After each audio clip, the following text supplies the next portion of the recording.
What's up YouTube, this is Will the World Black Ops Pro, and today I'm going to be giving my opinions and a review on the new Ascendance DLC that came out last week.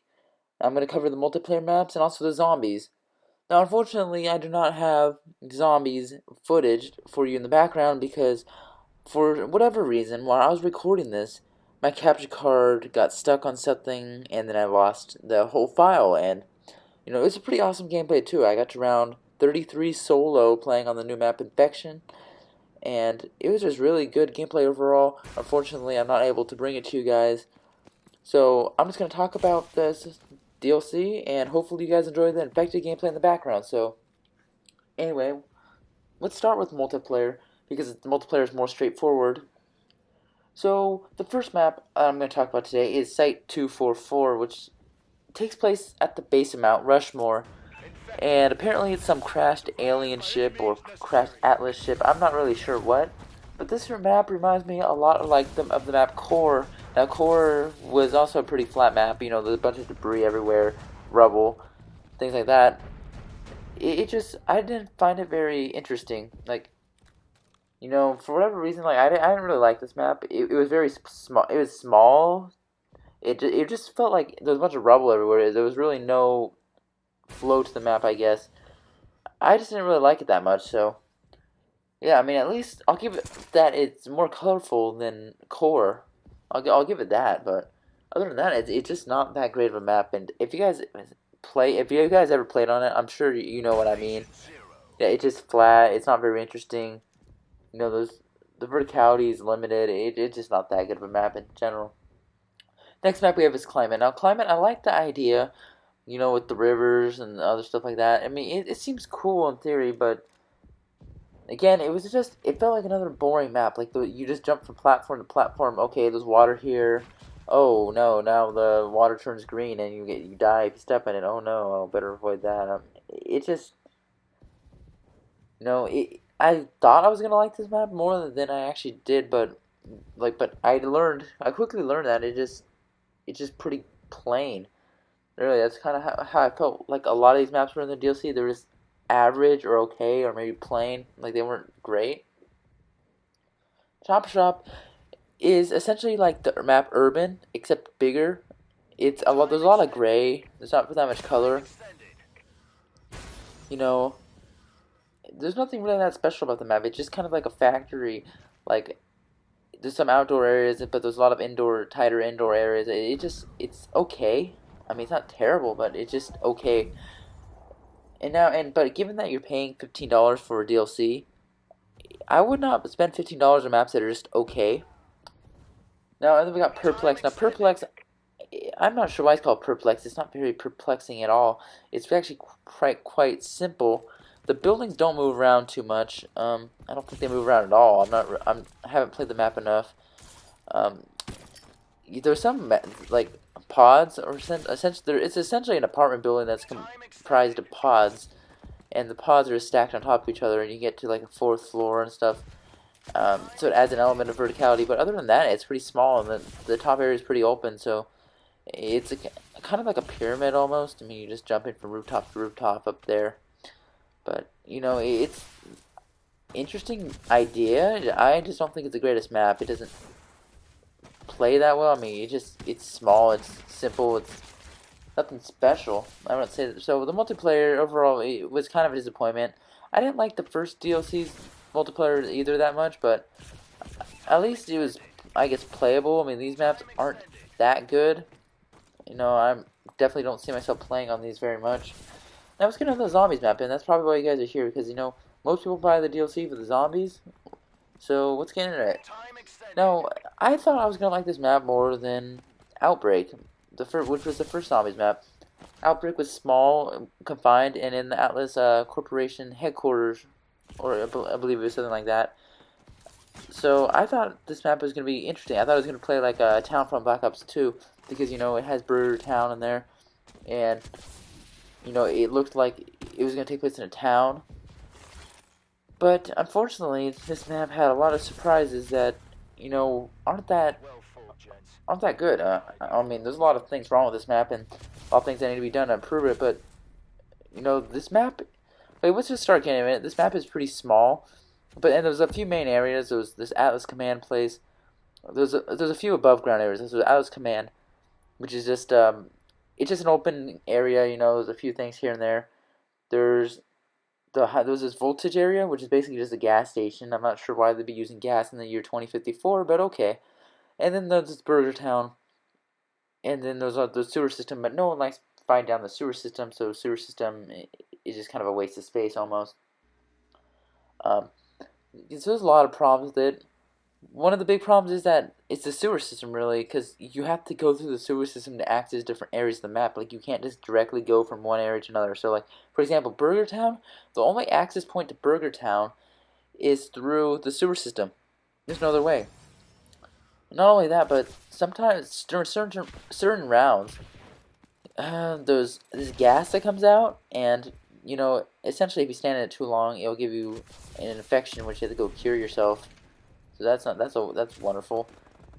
So it essentially blocks you out of certain parts of the map. So for example, say like a toxic gas initiated on Burger Town, and then you can't spend the entire round. You can't be in Burger Town. And I'm just wondering myself, like, why would the developers put this in there? I mean, they're expecting us to pay for the DLC, $15 for the DLC. Yet you're putting annoying crap in like that. I'm not sure why. And there's even some rounds where all three are like top areas are blocked off. So Atlas Command, that's covered in gas. The voltage area with the gas station, oh, that's covered in gas, and the Burger Town covered in gas. So that essentially forces you to find the sewers, and the sewers are dark, confined areas where zombies are spawning all around you, and it's really hard to train down there. It's dark. It's just not a good place to fight. And guess what? I died on round 33 just because of the toxic gas, because it forced me down to the sewer where I didn't want to be.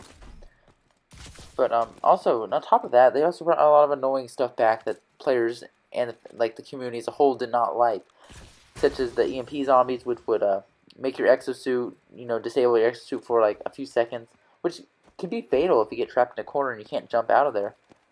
Let's see what else. They brought back the infected zombies, which were not the worst issue, but they're definitely not good. They're definitely really annoying. And not only that, but if you get infected, you have to go down to the sewer system, the very bottom of the sewer, to cure yourself, because that's where they put the cure pod or whatever it is. So, yeah, that's wonderful. They force you into the sewer again. Let's see what else. There's a new boss zombie, which is really hard to take out for some reason. For some reason they decided to give him a ton of armor and a riot shield so he can block bullets. He's like a juggernaut, essentially.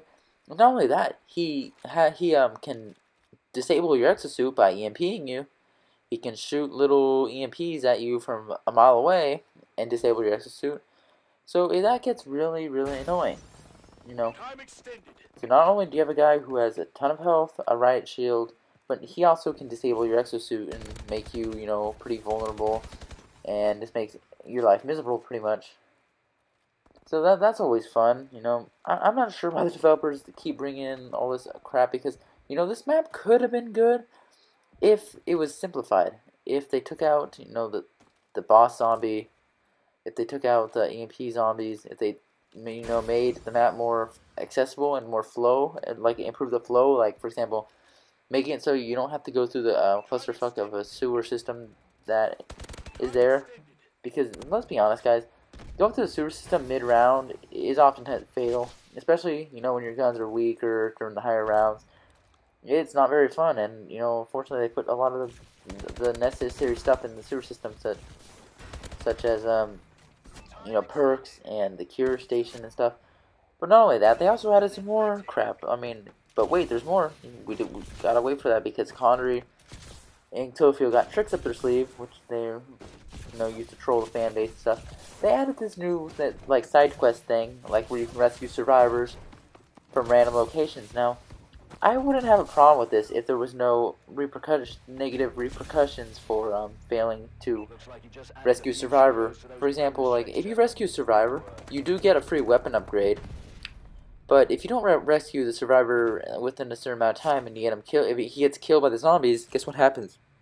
There's a power drain, which essentially means all the generators on the map turn off. You can't use perks or the Pack-a-Punch or the box or whatever for a certain amount of time. I think it's like a couple minutes or so, which is really annoying. So you can't use that, and then once that thing's done, you have to turn everything back on, and then you have to go from like generator to generator, turn it back on. That's kind of annoying. But the thing is, rescuing the survivor oftentimes gets you killed, because let's say they spawn him in the sewer, like the very bottom of the sewer, like they did one time for me. You have to fight your way out of the sewer, and the survivor guy walks really slowly, and zombies attack him and you at the same time. So you have to not only have to defend yourself, you have to defend the survivor. And I don't get why they make you do that. You know, it should be an optional thing. I'm not sure why they're forcing us to do that.